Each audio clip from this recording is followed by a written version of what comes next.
रामनगरी अयोध्या में राम पथ के निर्माण में व्यापारियों के मुआवजे को लेकर सपा के पूर्व राज्य मंत्री पवन पांडे ने प्रेस कॉन्फ्रेंस की। इस दौरान पत्रकारों के सवालों पर पवन पांडे का अजीबोगरीब जवाब सुनने को मिला। उन्होंने कहा कि व्यापारियों के पक्ष में आंदोलन करने के लिए किस सड़क पर उतरें? सड़क पर तो मलबा है, सड़क पर बुलडोजर है। हम सड़क पर उतरने के लिए डर नहीं रहे हैं। किस कमरे में छुपे हैं हम तो व्यापारियों के पक्ष की बात कर रहे हैं। आंदोलन करने लायक सड़कें बची ही नहीं हैं, इसी की तो लड़ाई लड़ रहे हैं। वहीं पवन पांडे ने मीडिया पर भी अपनी भड़ास निकाली। उन्होंने कहा कि जितना आप लोग भाजपा के दिखाते हैं उतना अयोध्या के व्यापारियों का दर्द दिखा दो।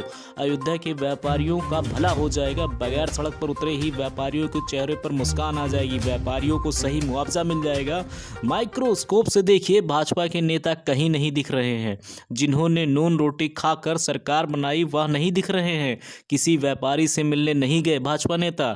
जब भाजपा की बनी सरकार बनी तो बुलडोजर को सजा कर किया गया डांस। अब वही बुलडोजर व्यापारियों के घर पर चल रहा है। तो वहीं पवन पांडे ने अधिकारियों पर भी बड़ा आरोप लगाया। उन्होंने कहा कि अयोध्या के अधिकारी कर रहे हैं लूट का खसौटा, कर रहे हैं कमीशन खोरी। पवन पांडे का दावा, कई व्यापारियों ने बताया मुआवजा बढ़ाने के नाम पर कमीशन खोरी कर रहे हैं। जिन व्यापारियों की का दुकान और मकान जा रहा है उनमें चल रही है कमीशन खोरी, उसमें ही अधिकारी ले रहे हैं पैसा। जो व्यापारी बुलडोजर व्यापारियों की तरक्की का प्रतीक है, आज वही बुलडोजर विनाश का प्रतीक बन रहा है। आज वही बुलडोजर को देखकर व्यापारी के आंख से आंसू निकल रहे हैं।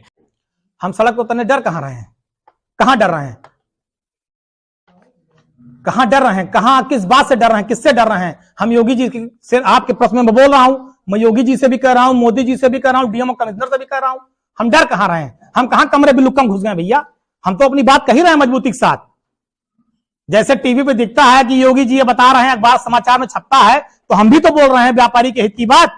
हमारी बात भी तो योगी जी तक जा रही है। ट्वीट और प्रेस कॉन्फ्रेंस करने से ज्यादा सड़क पे उतरना होता है, व्यापारी के साथ खड़े होना जरूरी। अरे सड़क पे इतना मलबा उतरे कहां? सड़क पे तो बुलडोजर और मलबा उतरे कहां भैया? सड़क उतरने लायक बची कहां है? सड़कें नहीं बची है। इसी की तो लड़ाई आपके माध्यम से लड़ रहे हैं। और आपसे हम चाहते हैं कि जितना आप योगी मोदी जी का खबर और प्रचार दिखाते हैं, उतने अगर आप अयोध्या के व्यापारियों का दुख दर्द दिखा देंगे, अगर मोदी जी टीवी पे देख लेंगे कि योगी जी भी देख लेंगे कि व्यापारी कितना परेशान, कितना रो रहा है, इतना अगर आप दिखा देंगे तो मुझे पक्का विश्वास है कि बगैर सड़क पर उतरे व्यापारियों के चेहरे पर मुस्कान आ जाएगी, उन्हें सही मुआवजा मिल जाएगा। तो व्यापारियों के साथ खड़े होकर संघर्ष करने के बजाय अरे कर तो रहे हैं, अरे कर तो रहे हैं भैया। उस दिन 5 घंटा खड़े थे, आप भी खड़े थे, व्यापारियों के साथ खड़े तो थे। डेली अधिकारियों से बात कर रहे हैं, उनको फोन करते हैं, सड़क पर डेली उनसे मिल रहे हैं।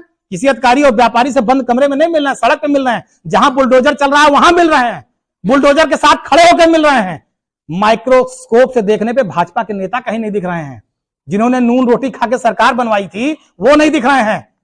चुनौती देके कह रहा हूं, एक फोटो दिखा दीजिए 20 दिन के अंदर की, कि जो अयोध्या से लेकर शहादत अंदर टूटा है मकान दुकान, किसी व्यापारी के यहां कोई भाजपा का नेता दुख व्यक्त करने गया हो या उसके सही मुआवजे की बात करने गया हो। आज अगर कोई दिख रहा है कि समाजवादी पार्टी दिख रही है, समाजवादी पार्टी के नेता दिख रहे हैं, व्यापारियों की लड़ाई में बोल रहे हैं, हक की लड़ाई के लिए आवाज उठा रहे हैं। भाजपा के नेता तो सत्ता मजा ले रहे हैं, उन्हें मतलब ही नहीं है कि क्या टूट गया क्या बचा है, कोई लेना देना उनका नहीं है। प्रशासन तो कह रहा है कि हम एक नया प्लान लेके आ रहे हैं डेवलपमेंट का, जिसमें दुकानें है। जिस व्यापारी का मकान और दुकान जा रहा है वहां दुकान कहां बनेगी? पीछे मकान है, दुकान कहां बना के देंगे? यही तो मेरा सवाल है। आपने बिल्कुल सही बात कही। वो जो नए दुकान और मकान की बात कर रहे हैं, जैसे आगे दुकान थी पीछे मकान था, दुकान टूट गई मकान बचा, अब वो परिवार उस मकान में रहेगा कि वहां दुकान खोल देगा? दिनेश शर्मा जी डिप्टी सीएम थे, 2022 के चुनाव में लालीपाप देने आए थे अयोध्या के व्यापारियों को, और व्यापारी उसी लालीपाप में फंस गया था। बड़ा वादा करके गए थे कि जहां पर दुकान तोड़ी जाएगी हम दुकान के बदले दुकान देंगे। कहां है दिनेश शर्मा जी? क्यों नहीं अयोध्या आते?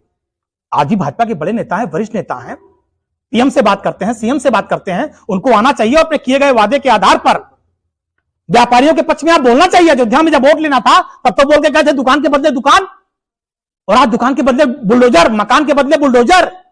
अब बुलडोजर के बाद जो मुआवजा उसमें दलाली, यह है भारतीय जनता पार्टी की सरकार। कहां गए दिनेश शर्मा? आना चाहिए माननीय दिनेश शर्मा जी को, खड़े होकर यहां बात करनी चाहिए। जैसे चुनाव में वोट मांगने आए थे व्यापारी बंधुओं के लिए, क्यों नहीं आते? गायब कहां चले गए? केवल भारतीय जनता पार्टी की सरकार प्रभु श्री राम के नाम पर व्यापारियों को छल रही है, ठग रही है, लूट रही है, और व्यापारी और अयोध्या की महान जनता आने वाले समय में मकान और दुकान तोड़ा जा रहा है चौड़ीकरण के नाम पर। ये अधिकारी इसमें भी करोड़पति और लखपति बनने का कोई मौका चूक नहीं रहे हैं। मुझे तो कहते हुए इस बात को बहुत दुख हो रहा है कि जिन लोगों की जमीनें पर्चाशुदा जमीन और मकान है, आप बताइए जो पर्चाशुदा जमीन है, मकान है, उसकी जब रजिस्ट्री हुई तो लोगों ने 4 लाख, 5 लाख, 8 लाख जितने का स्टाम्प लगा उसका स्टाम्प चुकाया। जब आप उसका स्टाम्प चुका रहे हैं, 1 नंबर की जमीन है पर्चाशुदा,